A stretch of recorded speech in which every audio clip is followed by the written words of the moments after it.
Hello class 10th। देखो बेटा, now question number fifth में क्या है देखो। ए vessel in the form of inverted cone, its height 8 centimeter and radius of its top which is open is 5 centimeter. A vessel in the form of inverted cone, एक vessel है inverted cone की shape में कुछ इस तरह। देखो ये vessel है inverted cone की शेप में। इट्स हाइट इज 8 सेंटीमीटर, जो इसका हाइट है कितना है 8 सेंटीमीटर, हाइट ऑफ कॉन, ठीक। And radius of its top which is open is 5 centimetre, जो रेडियस है ये दैट इज 5 सेंटीमीटर, और ये ओपन है, खुला हुआ है ऊपर से। It is filled with water up to the brim, ये बिल्कुल ब्रिम तक वाटर से फिलअप है। Up to the brim means बिल्कुल टॉप तक। अगर इसमें आपने 1 ड्रॉप भी पानी डाला ना तो वो बाहर निकल आएगा, ठीक है, बिल्कुल ऊपर तक भरा हुआ है। Now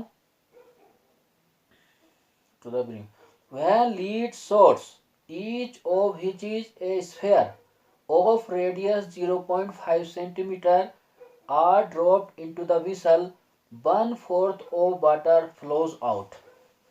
When lead shorts are dropped, ये लीड शॉर्ट्स वगैरह जैसे मार्बल होते हैं ना, इस तरह के लीड शॉर्ट्स इसमें ड्रॉप किए हैं। और जो लीड शॉर्ट्स है ये एक मैंने बाहर बनाया है, इसका जो रेडियस है that is 0.5 centimetre, are dropped into the vessel, then 1/4 of water flows out. जब इसमें कुछ लीड सोर्स ड्रॉप करते हैं तो जितना भी इसमें वाटर था उसका 1/4 बाहर निकल आता है, ठीक है। तो how many lead shots are dropped into the vessel, तो पूछा है विसल में कितने लीड सोर्स ड्रॉप किए गए हैं। 2, 4, 6, 10, 20, 10, 20, 30, 50, 100, कितने लीड सोर्स इसमें ड्रॉप किए हैं। तो देखो पता नहीं हमें कितने लीड सोर्स ड्रॉप किए हैं, वही हमें निकालना है। तो कैसे करेंगे, थोड़ा जरा इसके बारे में लिखते हैं पहले कि ये क्या क्या है। तो क्या कहा इन्होंने, हम लिखेंगे let height of cone h equal 8 centimetre, radius of cone small r equal 5 centimetre, and radius of 1 lead shot, इसको कैपिटल R नाम दिया, इक्वल टू 0.5 सेंटीमीटर, ठीक है। नाउ अब देखो इसमें पूछा है इन्होंने कितने लीड सोर्स इसमें ड्रॉप किए हैं, तो हमें मालूम नहीं कितने किए हैं। तो हम क्या करेंगे, let n lead shots are dropped into the vessel. मान लो इसमें n लीड सोर्स ड्रॉप किए हैं, ठीक है। Let n lead shots are dropped into the vessel, ठीक। n लीड सोर्स ड्रॉप किए हैं।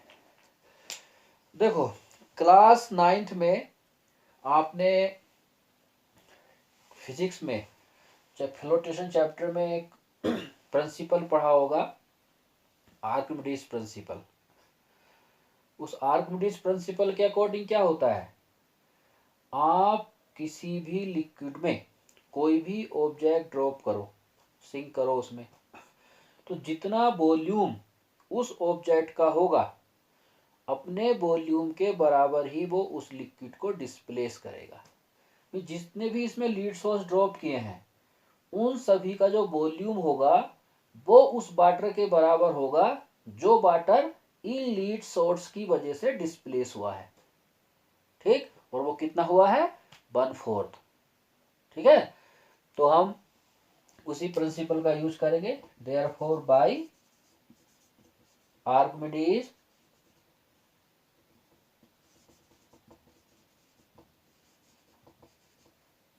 Principle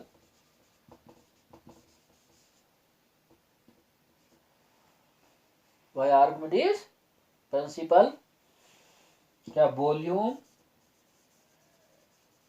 of an lead source equal to volume of water flows out by them, जो इनसे वजह से फ्लोज आउट हुआ। ठीक, नाउ अब एन लीड सोर्स का वॉल्यूम कैसा आएगा, n multiply volume of one lead shot equal to water कितना फ्लो हुआ है, 1/4 means 1/4 of volume of water in vessel. ठीक, जो कि किस शेप में है, कोन की शेप में। Now n into volume of one lead source, lead source किस शेप में है, ये देखो स्फीयर की शेप में है। सो वॉल्यूम ऑफ स्फीयर का फॉर्मूला लगाएंगे, 4/3 pi r cube equal to 1/4 multiply, of means multiply volume of water is vessel, तो विसल की शेप में था, कोन की शेप में, तो यहाँ कोन का फॉर्मूला लगेगा। बोलो वॉल्यूम ऑफ कोन क्या होता है, 1/3 पाई आर स्क्वायर एच। यहाँ कैपिटल आर रेडियस स्फीयर का और यहाँ स्मॉल आर कोन का। नाउ अब देखो ये पाई से पाई हम कैंसिल कर सकते हैं यहाँ, क्योंकि जब हम साइड चेंज करेंगे तो ये पाई डिवाइड में जाएगा, तो कैंसिल कर सकते हैं। ये 3 से 3 भी कैंसिल, क्योंकि ये 3 इस साइड मल्टीप्लाई में जाएगा तो ये भी कैंसिल हो जाएगा। ठीक, नाउ वैल्यू पुट करो, n multiply 4 into R, R हो गया रेडियस ऑफ लीड सोर्स, कितना है बोलो 0.5 whole cube equal to 1/4 multiply R radius of cone that is 5 square into h height of cone equal to 8। Now solve करेंगे, n into 4 0.5 का whole cube, 5 5 जा 25, 5 जा 125, सो 0.125 equal to 1/4 multiply 5 5 जा 25 into 8। Now देखो ये कैंसिल हो गया, 4 2 जा 8, एन मल्टीप्लाई, इसको दोनों को मल्टीप्लाई करो, कितना आ जाएगा 0.4 5 जा 20, 4 2 जा 8 2 10, 4 1 जा 4 1 5, 0.500, तो लास्ट में इन जीरो को लिखने की कोई ज़रूरत नहीं है, 0.5, और ये 25 2 जा 50 आ गया। नाउ इसके बाद यहाँ से लिखो, so n equal to 50 divide by 0.5, so n equal to 50, इस पॉइंट को हटाओ, कितना आएगा 5/10, n इक्वल टू 50, ये इसका रेसिप्रोकल हो जाएगा 10/5, 5 10 जा 50, सो n इक्वल 10 10 जा 100, दैट मीन्स 100 लीड सोर्स इसमें ड्रॉप किए गए थे। ठीक है, therefore required number of lead shots equal to कितना आ जाएगा 100, आंसर ऐसे करना है। ठीक, आया समझ में। लिखो इसको।